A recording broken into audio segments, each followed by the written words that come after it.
आज हम आपको एक ऐसे शख्सियत से बात करके दिखाते हैं और सुनाते हैं इनका राय क्या है, जिनका नाम है अनिल मिश्रा। ये समाजवादी पार्टी के चंदौली जनपद के ब्राह्मणों के बहुत अच्छे नेता माने जाते हैं, जिनको पार्टी के आला कमान ने लोहिया वाहिनी के राष्ट्रीय सचिव पद पर रखा है।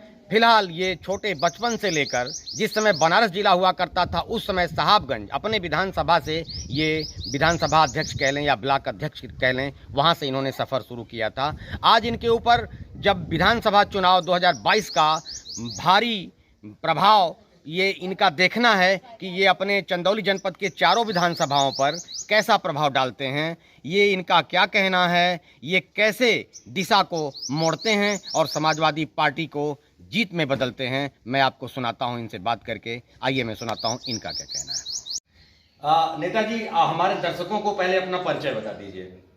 हम अनिल मिश्रा, राष्ट्रीय सचिव समाजवादी लोहिया वाहिनी। ये आप चंदौली जनपद में समाजवादी पार्टी का छोटे कार्यकर्ता से लेकर अब राष्ट्र स्तर तक गए हैं, इसके विषय में, सफर के विषय में कुछ बताइए।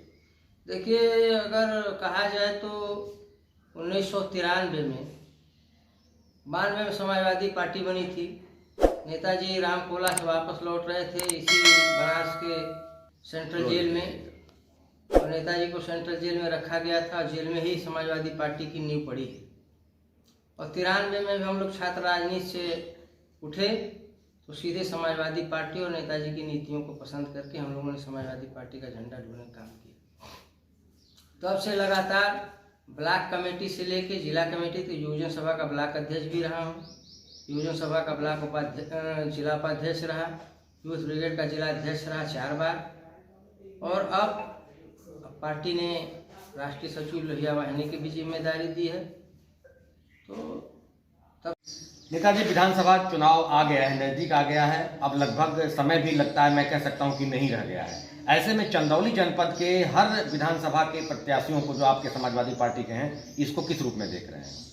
देखिए, चंदौली में हम आपको विश्वास दिलाना चाह रहे हैं, चंदौली जिले की चारों सीट समाजवादी पार्टी जीतेगी। और जो काम माननीय राष्ट्रीय अध्यक्ष अखिलेश यादव जी ने अपने मुख्यमंत्री काल में किया है, जनता उसको देखना चाह रही है। आपने देखा, सकलडीहा हमारी सीटिंग सीट है। सैदराजा की भी स्थिति यही है कि मनोज सिंह डब्लू लगातार विधायक ना रहते हुए भी, अगर साहबगंज की भी धान की समस्या किसानों की रही होगी तो वहाँ भी, और लगातार प्रतिदिन वो संघर्ष करने का काम कर रहे हैं। जनता उनके साथ है। इस आधार पर हम कह सकते हैं सैदराजा भी हम जीत रहे हैं। मुगल सराय की भी स्थिति आपने देखा है, थोड़े अंतर से हम जीते थे। आज जो वर्तमान स्थिति है, उस स्थिति को देखते हुए हम कह सकते हैं कि मुगल सराय भी हम जीत रहे हैं।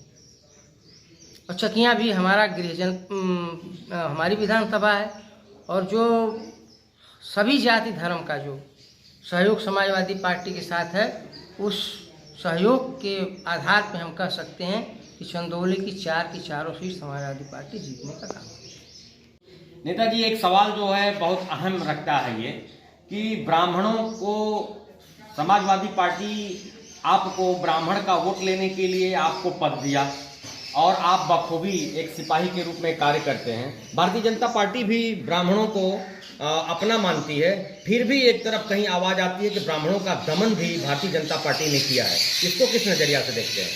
देखिए, अगर इस वे पे हम आपसे कहना चाहें तो ये दिखावा है कि भारतीय जनता पार्टी ब्राह्मणों का बहुत सम्मान कर रही है। ये भी सही है कि चाहे मायावती जी की सरकार बनी हो, उन्होंने भी नारा दिया कि ब्राह्मण चले बसपा की हो, और 2012 में जब समाजवादी पार्टी की सरकार बनी थी, उस समय भी ब्राह्मण चले सपा की ओर ये था। और उसके बाद 17 में भारतीय जनता पार्टी की सरकार बिना ब्राह्मण के नहीं बनी। लेकिन अगर आज आप देखेंगे तो लगातार ब्राह्मण का शोषण, और आपको हम ये कहना चाह रहे हैं कि चाहे वो क्रीम नेता विजय मिश्रा हों या विनय शंकर तिवारी जी हों, और सबसे बड़ी बात तो ये है कि भगवान परशुराम के नाम पर उत्तर प्रदेश की पूर्ववर्ती सरकार अखिलेश यादव जी ने भगवान परशुराम के नाम पर एक अवकाश घोषित किया था। और ये कहेंगे कि हम ब्राह्मण के बहुत हितैषी हैं भाजपा के लोग, लेकिन वो अवकाश भी रद्द करने का काम वर्तमान सरकार ने किया है। तो किस नज़रिए से आप मान रहे हैं कि ब्राह्मण समाज की हितैषी है भारतीय जनता पार्टी? नेताजी से मेरा सवाल ये रहेगा अपने दर्शकों को सुनाने के लिए कि समाजवादी पार्टी में एक ऐसे प्रत्याशी को टिकट दिया गया है जो बसपा का दामन पहले पकड़ के विधायक हुआ करते थे, जितेंद्र कुमार एडवोकेट जी, और इस समय समाजवादी पार्टी का दामन थाम लिया है और टिकट भी दिया गया है। आइए हम आपको दिखाते हैं इनका सवाल कि ये इस पे क्या सफाई देते हैं। नेताजी, समाजवादी पार्टी में आपके जितेंद्र कुमार एडवोकेट को टिकट दिया गया है जो बसपा का दामन थाम के विधायक बने थे और आपके पार्टी में प्रत्याशी बने हैं, इस पे क्या कहना चाहेंगे? देखिए, ऐसा पहली बार नहीं हो रहा है।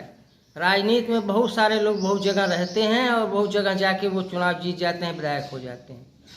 अब बगल में देख लीजिए, अनिल राजभर जी हम लोगों के प्रदेश योजना सभा के प्रदेश अध्यक्ष हुआ करते थे और समाजवादी पार्टी छोड़ के जाके भारतीय जनता पार्टी में शिवपुर से विधानसभा का टिकट लिए, जीत भी गए, मंत्री भी हैं। तो जितेंद्र कुमार पहले बसपा में रहे होंगे, लेकिन आज के समय में तो हमारी दल पार्टी में है। तो आज हमारे पास हैं और राष्ट्रीय अध्यक्ष जी ने उनको टिकट दिया है।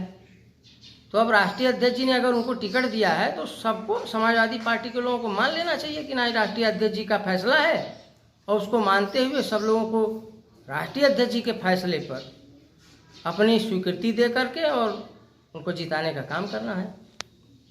देखा आपने, अभी आपने बात सुना, जो ब्राह्मणों के तेज तर्राक नेता माने जाते हैं, चकिया विधानसभा से ये चकिया विधानसभा से राजनीतिक सफर शुरू करते हुए इस समय लोहिया वाहिनी के राष्ट्रीय सचिव पद पर कायम हैं। बहुत बारीकी से इन्होंने मेरे सवालों का जवाब दिया और जो बात आपको सुन के लगेगा भी कि इन्होंने जो दृष्टिकोण से जवाब दिया है बहुत ही सही दिया है।